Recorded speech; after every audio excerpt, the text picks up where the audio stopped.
There's this stigma in society that we have to live these 9 to 5s. You punch in, early in the morning, although you wanted to sleep in that morning, you have no freedom. You're a slave to your job, all to do it for 40 hours a week, Monday through Friday. And then you get to enjoy your weekend for a little bit. That's 2 days, right?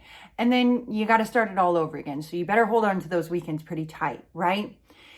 I always believed in this too. And once I started to learn about law of attraction and consciously creating my life, my entire life has changed. I wanted to share with you what I've implemented in my own life to achieve the success that I've had, so that way you can do the same thing.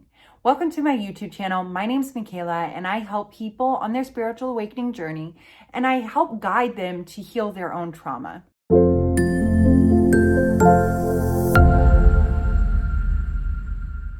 At one point in my life, believe it or not, I was homeless. I didn't know where I would sleep that night. Sometimes the cold concrete, sometimes I'd get a hotel if I could figure it out. I didn't know where my next meal would come from. It was such a miserable existence. Then I kind of got myself out of that rut, and I got a warehouse job, and I was still a slave to somebody else, but I was able to buy a car, and I even was able to start living in a group home. So life started to change up for me, but I kind of just had this belief that I had to stay in this in order to get by. And because of that belief pattern, I absolutely stayed grounded in that. When I started to learn about law of attraction and implementing these tools in my life, it absolutely skyrocketed my entire existence. Fast forward to today, I am a homeowner. I am a conscious parent. I have experience in running my own thriving business. My life drastically changed. The first key point I wanted to touch on is meditation. Implementing meditation is absolutely going to skyrocket your life. I always hear people say, I don't have time for it. But even if you start with 5 minutes a day, it can kind of tumble into something more. My idea on it is, even if it is only 5 minutes a day, the fact that you take that time out for yourself means that you're going to be that much more present and not so chaotic. And you're going to be able to handle your daily tasks a lot better than ever before. Meditation helps you to identify these limiting self-beliefs. It helps you to see what's actually possible. You start to realize that all these thoughts that you once thought aren't real. It's just what's happening in your brain, and it gives you a little bit distance between what you're thinking and yourself. It gives you so much peace. It helps you to relax. I could go on and on about the benefits of meditation. I personally meditate for about an hour a day, 30 minutes to an hour, depending on what I have time for. But in the beginning, it really did start with 5 minutes. And when I started to implement it, it totally changed my life. I remember before I started my lash business, I was working at Amazing Lash Studio. They had trained me. And this was something kind of new to me. I was always a hairdresser beforehand. And I would always, being a cosmetologist, those environments are, a little catty, a little bit filled with drama. So I always wanted to make sure that I filled my bucket first. So I would do my yoga prayer meditation as a morning routine. And so I would feel really, really full. My bucket was full as I went into work. And when I filled my bucket and I prioritized my meditation, I was more present with my clients. And so I really focused, okay, I'm grabbing one eyelash and I'm putting it on one eyelash. And I just focused the entire time. And I was able to really focus on how I could bring value to my client, whether that was conversation or letting her sleep, putting the blanket on her. I just was more present to the point where it made me more successful. Eventually what happened, I only worked there for about 6 months, and I kept getting promotion after promotion. And what happens with Amazing Lash Studio is as you get a promotion, they cut down your time just a little bit more. So I was getting so many promotions that I wasn't able to really uphold with the timing. I didn't feel like that was in alignment with me. But the fact of the matter was I was growing a clientele the fastest they had ever seen. And I was more successful than I had ever been in any other career. And implementing meditation helped me to become more present. And also it helped me to realize that, why am I working for somebody else? This is a limiting self-belief, thinking that I can't run my own business. I see so many other people doing it. Why don't I do it too? So that's just the way that meditation changed my life. I know there's so many other success stories, like that's not too big, but it really does help you to change your life dramatically.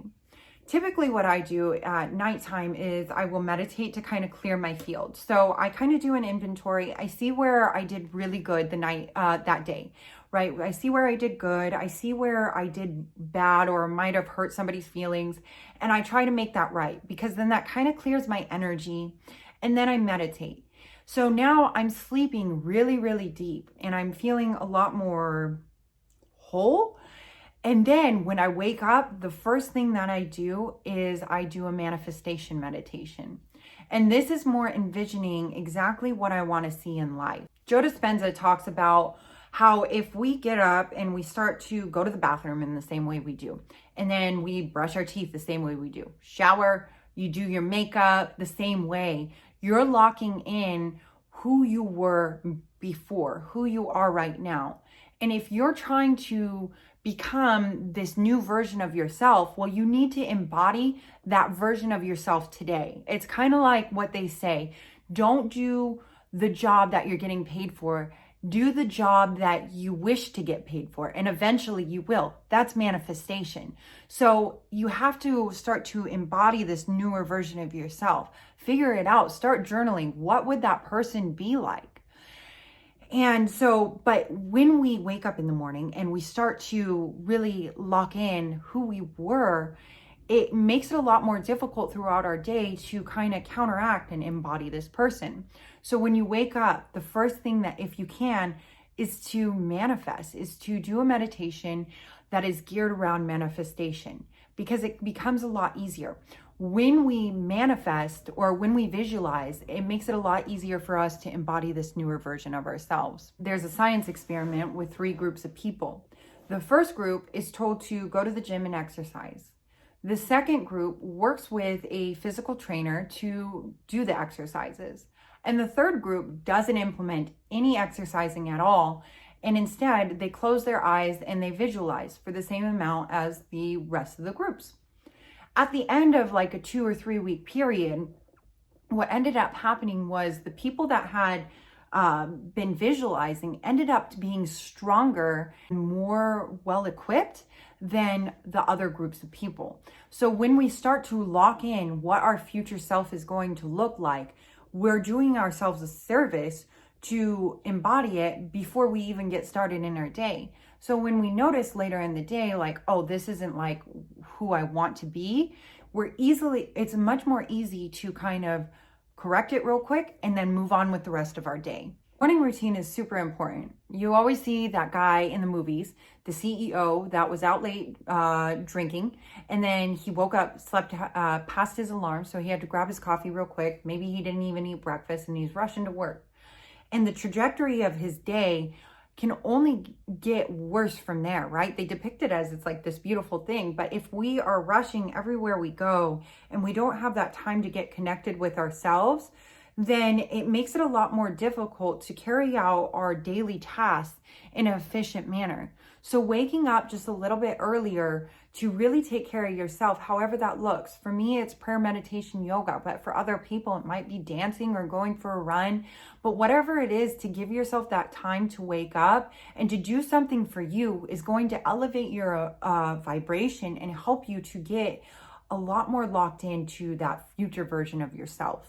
When we start to get locked in on these ideals of what we want our life to look like, it's super easy to get caught up and think about it all day. So I know, like, if I'm trying to manifest money, I would go and buy sushi, and it would kind of like hurt my heart. It'd just be like, oh, this is expensive, $100 for a meal when I could spend it on other things. And then so I had this automatic reflex to be like, well, it's okay because later on it's not going to be so difficult, because I'm going to be super successful. And what that was doing was creating a lot of pressure on myself to be successful.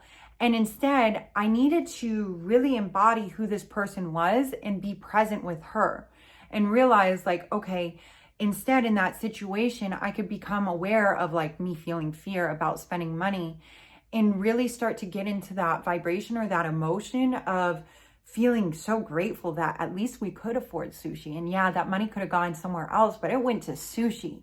And actually, celebrating it like, thank God I got to go for sushi today. When we're always living in the future, it creates a lot of tension.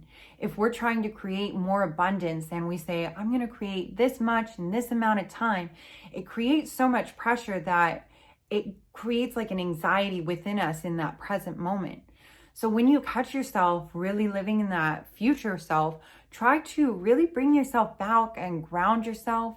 If you're feeling anxious, remember that it's really important to take that time to get into that elevated emotion, because it's partially doing those physical actions. Yeah, you have a lot of things to do in that day, but also it's that spiritual side and getting that emotional side. And when you marry the two, that's when you become like literally like a magnet and everything starts to draw to you rather than you having to go out and chase it. One of the biggest tools for manifestation is finding what you love. And this isn't just, if you want to start this career that absolutely excites you and it's so wonderful, that's great too. But it's also the little things in every day. So on your weekends, if you love to go to the beach, then go to the beach and don't put an expectation on yourself of like, oh, I'm going to go to the beach this weekend so that way I can feel this way, because that is also creating that tension again. But when you wake up in the morning, you kind of get in tune with that intuition of, what am I going to do today? And if it's, paint a picture because you're super artistic, then you paint the picture. And then it's funny how things kind of unfold when you get into the flow of listening to your body and doing the things that you love. It literally elevates your vibration. So that way, when you are trying to manifest something, it comes to you all that much quicker. When we get into the flow state, things get done naturally. The other day the reason why I said the beach was we had plans to go to the beach. And I woke up that morning and I was just kind of going around the house and cleaning, and my boyfriend was on the phone longer than expected. So I decided to kind of just pull some crap out that I've known I needed to get rid of for a long time. And eventually what happened was I'm in my daughter's room and we're getting rid of so much stuff. And we didn't even really have a conversation about us not going to the beach anymore. But I just asked my boyfriend, like, oh, can you help me like move her bed? And next thing you know, my daughter went from having like this princess room to black, white, and skulls. That's what she wanted. And I was able to get in touch with this creative side. And it was like that flow process that I'm talking about, where it was like I was supposed to do one thing, but instead I just kind of went with the flow of what was going on. Instead of getting mad at my boyfriend, like, hey, we need to go. Like, why are you still on the phone? I just kind of went with it. And then next thing you know, like, we're painting her one wall black and we're hanging up signs and we're moving the bed. And I mean, it was like such a good weekend to get into that creative flow. And then once I got into that creative flow, what happened was I was then able to get into the creative flow with my work. So then with my videos and everything, instead of setting an expectation, I was super present all week. And I kind of felt like, okay, it's time to do your video. And I would just get into the intuition of, okay, right now I feel like talking about this subject, and I'd talk about that subject. And it was like this very relaxed flow state. And when you get into that state, what happens is everything comes to you because you're taking care of yourself. So the universe sees that you are respecting and loving yourself, you're nurturing yourself, that the universe also wants to give to you. It's always going to conspire to meet you, but it's just dependent on your own beliefs.